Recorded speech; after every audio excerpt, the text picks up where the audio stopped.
आज बच्चों उस चीज को जानना भी बहुत आवश्यक है। कुछ आलोचक ये प्रश्न उठा देते हैं कि सबसे सुंदर मुहूर्त निकाला गया, सबसे अच्छा समय का निर्धारण किया गया, दुनिया का सबसे अच्छा संयोग बना और श्री राम और सीता जी का सबसे अच्छा गुण का मिलान हुआ। उसके बाद भी सीता जी के जीवन में सुख नहीं था। आलोचना करने लगे, कहते हैं कि उतना बढ़िया मुहूर्त में उनका विवाह हुआ, लेकिन उनके जीवन में क्या सुख था? पूरी जीवन उनकी परेशानी में बीते। तो ऐसे निंदा करने वाले, आलोचना करने वाले को मैं प्रत्युत्तर के रूप में ये बताना चाहता हूं कि सीता जी साक्षात माता जगदम्बा की जगत जननी स्वरूपा है और अखिल विश्व ब्रह्मांड के स्वामी श्री रामचंद्र जी हैं। अरे इनको तो दुख जो है छू ही नहीं सकता है, क्योंकि दुख का निर्माण, चाहे सुख का निर्माण, चाहे किसी परिस्थिति का निर्माण, ये उनकी इच्छा से ही होता है।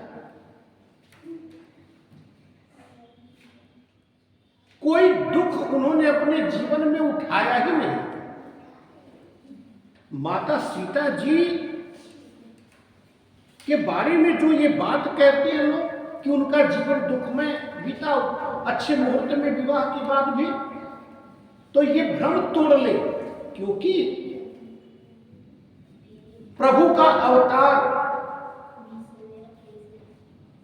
माता जानकी जी का अवतार भक्तों के दुखों को दूर करने के लिए हुआ था, न कि अपने सुख भोगने के लिए।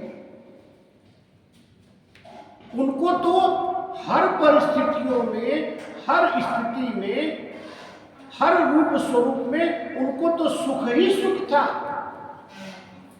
उन्हें तो भक्तों का दुख दूर करना था, और भक्तों का दुख दूर करने के लिए उन्होंने जो किया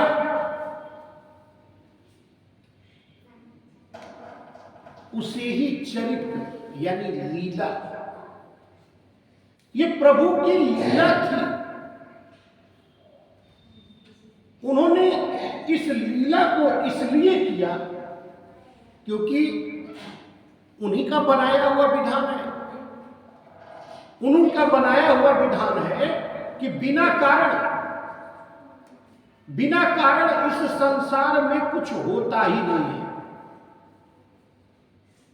तो कारण को जन्म देने के लिए प्रभु श्री रामचंद्र जी और माता सीता जी ने उस कारण को जन्म दिया, जिस कारण से इस संसार में उनके भक्तों को दुख से मुक्ति मिले। वो दोनों तो अजन्मा है, लेकिन उन्होंने कारण को जन्म दिया, और उस कारण को जन्म देकर के इस संसार में जो राक्षसी आताताई थी उनका नाश करना आवश्यक था। और बच्चों, आज एक और प्रसंग मैं आपको बताता हूं।